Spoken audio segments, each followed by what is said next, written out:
Hello बच्चों, let's read this question. The question says that explain that a uniform circular motion is an accelerated motion. What is the direction of this acceleration? So इस question में हमें ये explain करना है कि जो uniform circular motion होता है वो एक्सेलरेटेड मोशन होता है और हमें उसकी डायरेक्शन बतानी है एक्सेलरेशन की. सबसे पहले यहाँ पे हम समझेंगे क्वेश्चन का की कॉन्सेप्ट.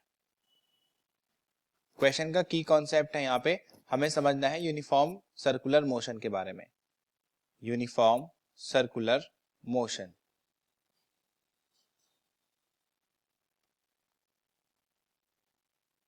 इसके लिए हम कंसीडर करेंगे कि एक बॉडी है जो एक सर्किल में मूव कर रही है.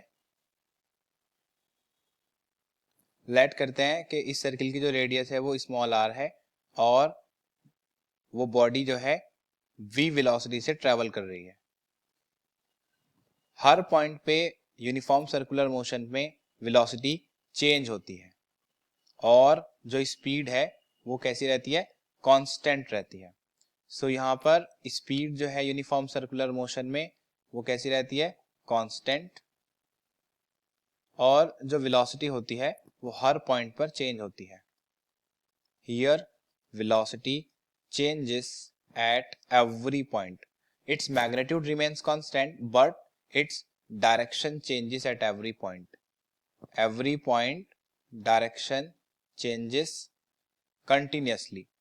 Because direction changes continuously, therefore it is an accelerated motion. Since we can write down now here, since direction of motion changes at every point, direction of motion changes at every point, hence velocity changes.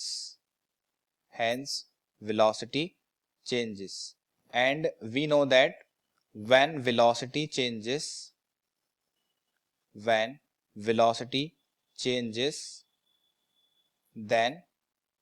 motion is an accelerated motion. उस case में जो भी motion होता है वो motion कैसा होता है, एक्सीलरेटेड मोशन होता है. अब यहाँ पर जो ये वेलोसिटी होती है ये रेडियस के परपेंडिकुलर ट्रेवल कर रही होती है. यानी कि वेलोसिटी वेक्टर और रेडियस वेक्टर के बीच में जो एंगल बन रहा होता है वो परपेंडिकुलर होता है.